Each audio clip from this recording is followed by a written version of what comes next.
So hello guys, आप देख सकते हैं हम कॉलेज में हैं। सो मेरे साथ है दिगंतो सर। सो आज हम आ रहे हैं रात में शूट करने time complexity in C, in D S A, जो भी आप बोल सकते हैं। सो बहुत स्टे ही ट्यून्ड और दिगंतो सर कुछ बोलेंगे आपको। बहुत ही इंटरेस्टिंग वीडियो होगी।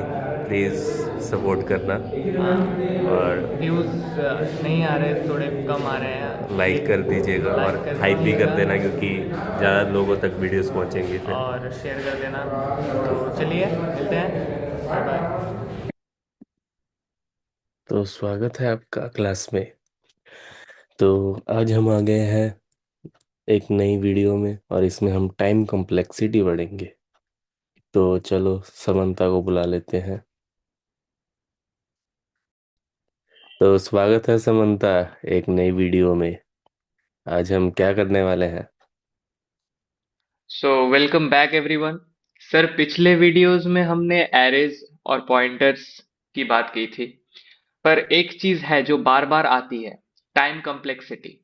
ये बिग ओ कुछ होता है, वो O N O 1 सिंपल भाषा में ये है क्या? मतलब कोड कितने सेकंड्स में चला, ये?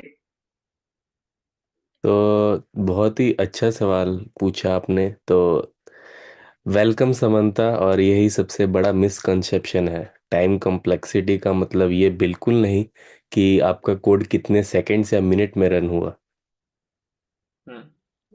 सो क्या है टाइम कम्प्लेक्सिटी? मैं कंफ्यूज होता हूँ। So time complexity seconds measure नहीं करता, ये ग्रोथ रेट, बढ़ने का दर। मतलब अगर आपने कोड लिखा है और उसमें n इनपुट्स हैं, तो वो जो आपका एल्गोरिदम है, जो आपने कोड में जो एल्गोरिदम यूज़ किया है, वो किस तरह से वो कोड को रन करेगा, मतलब कितना टाइम लेगा वो कोड को रन करने में। और ऐसे ही कोई किसी और ने एक कोड बनाया है अलग एल्गोरिदम से, तो उसका कोड कितना टाइम लेगा उस कोड को रन करने के लिए। तो ये ऐसे दो अलग अलग एल्गोरिदम है और उनके अलग अलग टाइम है। तो ये मतलब अलग अलग इनपुट बढ़ने पे अलग अलग टाइम दे रहा है। मतलब इनपुट जैसे जैसे बढ़ रहा है उससे टाइम पर क्या इफेक्ट पड़ रहा है, उसको कहते हैं टाइम कॉम्प्लेक्सिटी। सो इनपुट मतलब एरे का साइज? एरे का साइज, इसे जानने से पहले हम नोट्स देखते हैं कि होता क्या है, फिर हम आएंगे। क्वेश्चन होगा एक, उस पे आएंगे, उससे आपको क्लियर होगा। एक एरे का क्वेश्चन होगा, उससे आप क्लियर करेंगे। सो ठीक है। Let's get to notes. आप देख सकते हैं ये कोड विद हैरी के नोट्स हैं, यहाँ से हम पढ़ेंगे। आपको भी हम दे देंगे ये notes. So first of all, यहाँ पर टाइम कॉम्प्लेक्सिटी का डेफिनेशन लिखा है। सो जैसा कि मैंने बताया, time complexity is the study of efficiency of algorithms. मतलब आपका कोड जैसे जैसे इनपुट बढ़ेगा, उससे कोड के रन में क्या इफेक्ट पड़ेगा, उसको टाइम कॉम्प्लेक्सिटी कहते हैं। तो ये क्वेश्चन पे आने से पहले हम एग्जाम्पल डिस्कस कर लेते हैं, जो हमने पिछली क्लास में भी डिस्कस किया था। तो सपोज कि आपको GTA 5 खेलना है, और आपके दोस्त के पास वो गेम है। जैसे हम दोनों भी दोस्त हैं, और हाँ। सुमन के पास अगर वो गेम है, तो क्या मैं उसे कहूँगा कि मुझे इंटरनेट से भेज दे 100 GB की गेम? ये तो पागलपंती हो जाएगी। मैं क्या हाँ, करूँगा एकदम। कि उसको कहूँगा कि एक्सटर्नल SSD ले, उसमें जो है गेम डाल दे। और मैं उसके, मतलब हमारा घर ज़्यादा दूर नहीं है, हम पास पास ही रहते हैं, तो मैं उसके घर जाके वो SSD लूँगा। उसमें गेम डली होगी, और मैं अपने घर आके उसको मेरे कंप्यूटर में डाल लूँगा। तो ये ज़्यादा इजी हाँ। स्टेप होगा। और हाँ। जैसे आजकल 5G का ज़माना है, यहाँ तो 4G के टाइम में ये नोट्स थे, पर ये आजकल 5G का ज़माना है। अगर मुझे 100 MB की गेम लेनी है, तो मैं उसके घर क्यों जाऊँगा? क्या क्या हाँ। मतलब ये तो पागलपंती होगी, क्योंकि बहुत टाइम लग जाएगा उसके, मतलब घर जाने में। फिर गेम देगा ऐसे, तो फिर मैं मोबाइल में डालूंगा। तो इससे अच्छा वो मुझको, मैं कहूँगा कि तू नेट से दे दे, या फिर मैं डाउनलोड कर लूँगा इंटरनेट से। तो ये ऐसे दो हाँ। अलग अलग एल्गोरिदम हो गए, और दो अलग अलग टाइम्स हमें इसके बारे में, टाइम को कैसे सेव किया उसके बारे में हमने जाना। तो यही है टाइम कॉम्प्लेक्सिटी इजी वे में। सो एक अच्छा। एग्जांपल डिस्कस करते हैं, जैसे कि आपने क्वेश्चन में पूछा एरे के बारे में। सो यहाँ पर एक क्वेश्चन है, सॉर्टिंग ऑफ एरे ले लीजिए कि दो पर्सन्स है, एक शुभम और एक रोहन। और हम्म। दोनों ने अलग अलग एल्गोरिदम लगा के एरे को सॉर्ट किया। तो हम्म। तो यहाँ पर आप एक टेबल देख सकते हैं, ये वाला। तो यहाँ पर जब 10 एलिमेंट्स है, तब शुभम का एल्गोरिदम ले रहा है 90 मिली सेकेंड्स, और रोहन का एल्गोरिदम ले रहा है 120 मिली सेकेंड्स।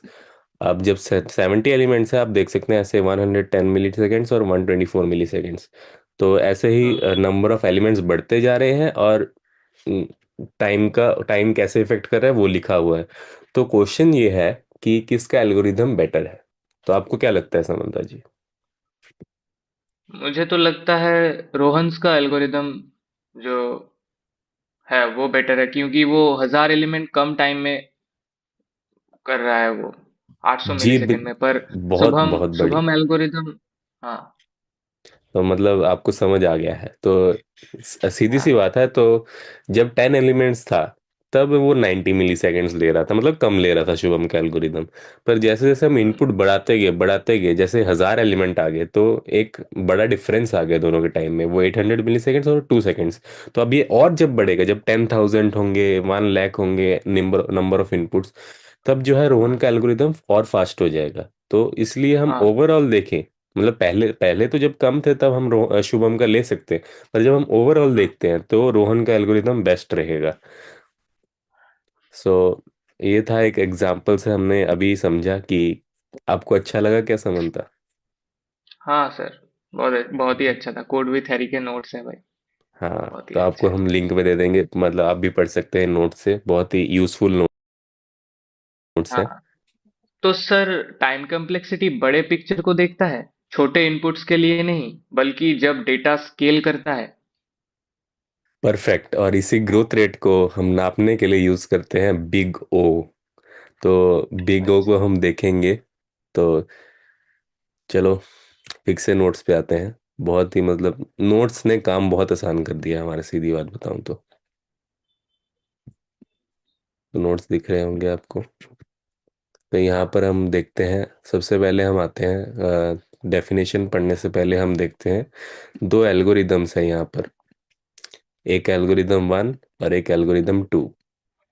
तो यहाँ पर हाँ। एल्गोरिदम 1 जो है वो है K1 n² K2 n और 36 + 36। और यहाँ पर एल्गोरिदम 2 जो है वो है K1 K2² K3 K2 +8। तो दोनों एल्गोरिदम में जब देखिए आप, तो जो फर्स्ट एल्गोरिदम है उसमें जो है वो हम्म। इनपुट पे डिपेंड कर रहा है। आप देख सकते हैं कि जैसे जैसे n बढ़ेगा वैसे वैसे टाइम भी बढ़ेगा।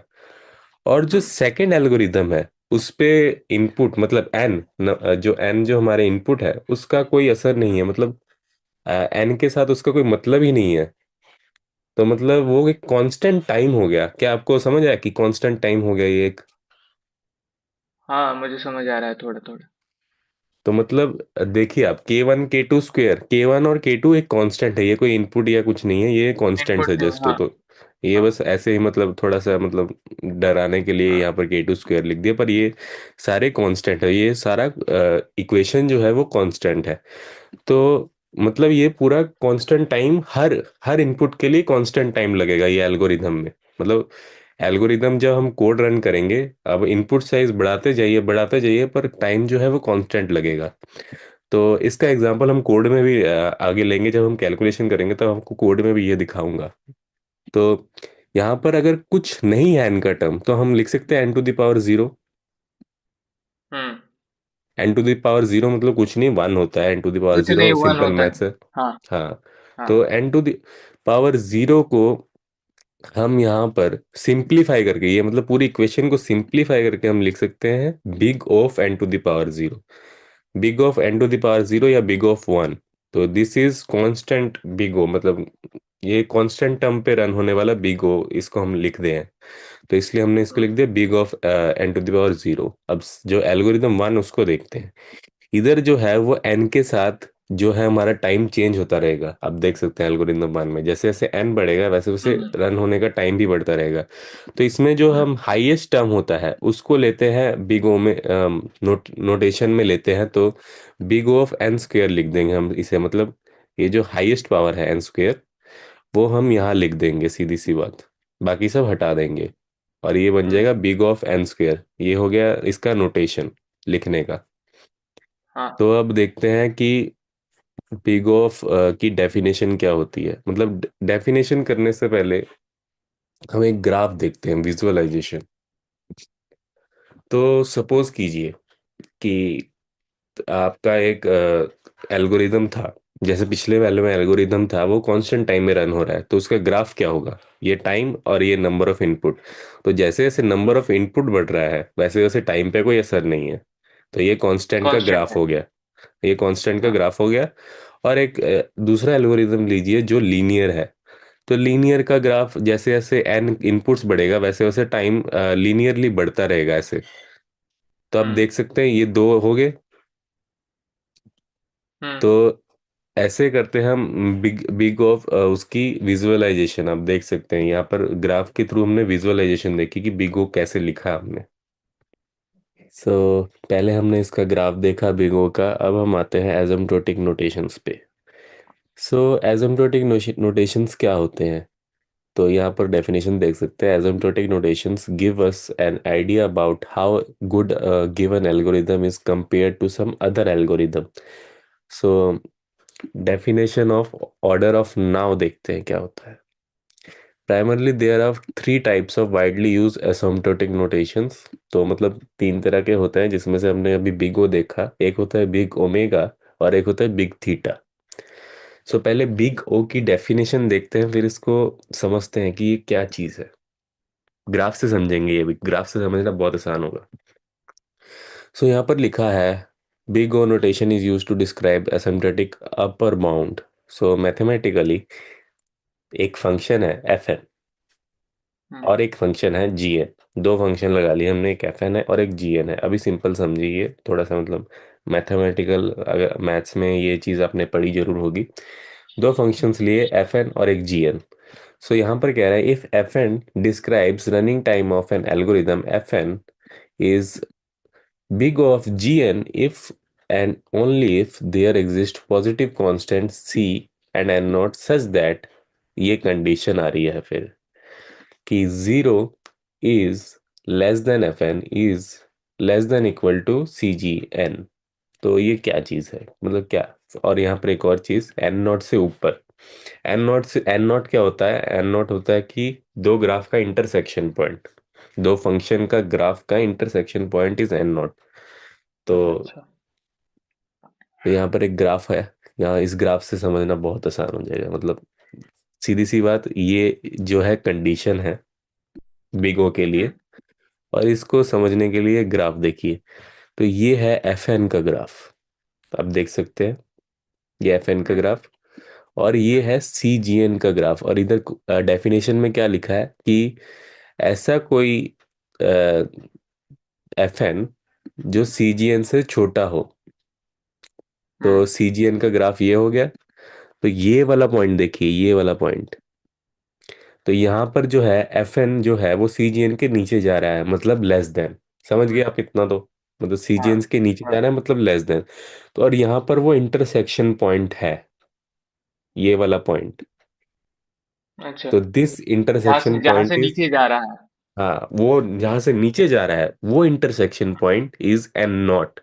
और एन इसके बाद से जब ग्राफ देखिए, वो हमेशा एफ एन जो है वो सी जी एन के नीचे ही रह रहा है।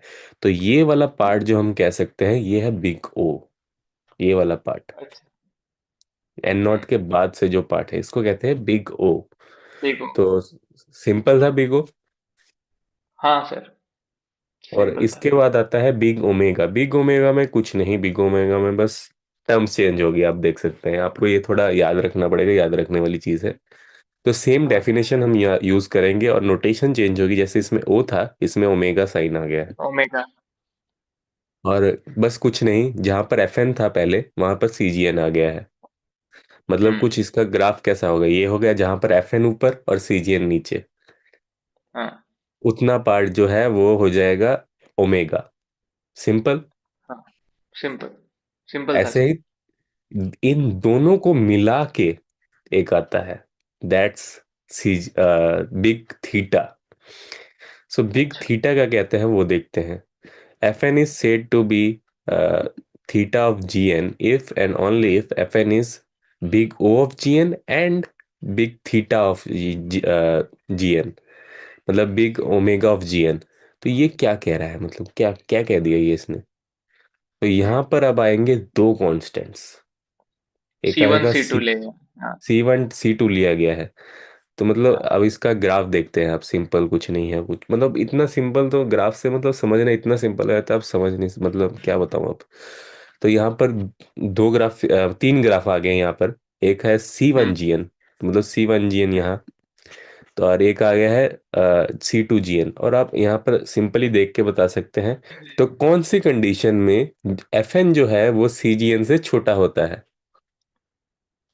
तो बिग ओ कंडीशन में ही छोटा होता है FN से। बिल्कुल सही। तो ये वाला पार्ट जो हाँ। आप देख सकते हैं C1, और ये वाला पार्ट देख सकते हैं, ये बिग हाँ। O को डोनेट कर रहा है, डिनोट कर रहा है। हाँ। और यहाँ पर देखिए C2 GN के ऊपर FN है, तो ये बिग ओमेगा को डिनोट कर रहा है। हाँ। मतलब सैंडविच बन गया एक, मतलब सैंडविच FN दोनों के बीच में ऐसे आ गया। हाँ। तो दिस इज बिग थीटा, कुछ नहीं और बस यही बिग थीटा है। दोनों को मतलब कंबाइन करके हम ग्राफ में ऐसे रिप्रेजेंट करके हम बिग थीटा आसानी से हाँ, निकाल मतलब सकते हैं। क्या कहना चाहता है कि एक कांस्टेंट C1 और एक कांस्टेंट C2 जब उसको GN से मल्टीप्लाई करेंगे तो FN उनके हम्म। बीच में आ जाएगा। समझे। अच्छा। FN उसके बीच हाँ में आ हाँ। गया और वही बिग थीटा हो गया, सीधी सी बात। ठीक है। हाँ, तो यहाँ पर हमने एसिम्प्टोटिक नोटेशंस भी समझ ली। तो यहाँ पर हाँ। अब हम समझते हैं कुछ नहीं, रन टाइम समझते हैं। रन टाइम क्या होता है, व्हाट इज रन टाइम। तो एक और क्वेश्चन भी है यहाँ पर, क्विज, आपके लिए क्विज है। Proof that n² plus n+1 is O big of n³ big omega of n² and big theta of n² using respective definitions. तो इसको हम समझा देते हैं ये थोड़ा, मतलब तो हम्म। इसमें क्या है, जो बिग ओ होता है, तो बिग ओ का आप जब ग्राफ देख सकते हैं कि CGN जो है वो हमेशा उसके ऊपर ही रहेगा FN के।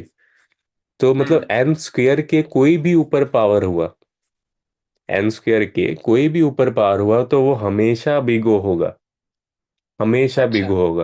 मतलब n³ n⁴ n⁵ वो सब बिग O में हाँ। आएगा। पर हम सिंप्लीफाई करने के लिए उसको n² लिख देते, बिग O⁴ सिंप्लीफाई करने के लिए, सीधी सी बात। और ये तो आपको अभी बताया ही है, omega of n², hmm. Big omega of n² and theta of n²। तो ये तो मतलब सिंपल ही है, थीटा ऑफ n² तो होगा ही, तो ये तो सिंपल ही बात है कि हाँ। n² तो अगर यहाँ पर आप इक्वेशन देख सकते हैं तो n² सबसे बड़ी टर्म है। तो ये दोनों तो हम्म। वैसे ही n² तो आएगा ही आएगा, सीधी सी बात। हाँ। और n² के नीचे भी ले सकते हैं हम ओमेगा, पर हम लेते नहीं हैं जनरली। सो इसके बाद हम आते हैं रन टाइम पे। What is run time. तो यहाँ पर रन टाइम का एक वैल्यूज की हमने एक ऑर्डर बना दिया है। तो अब हम बात करते हैं रन टाइम की। सो रन टाइम पे यहाँ पर एक ऑर्डर लिखा हुआ है, आप देख सकते हैं। तो सबसे पहले लिखा है 1।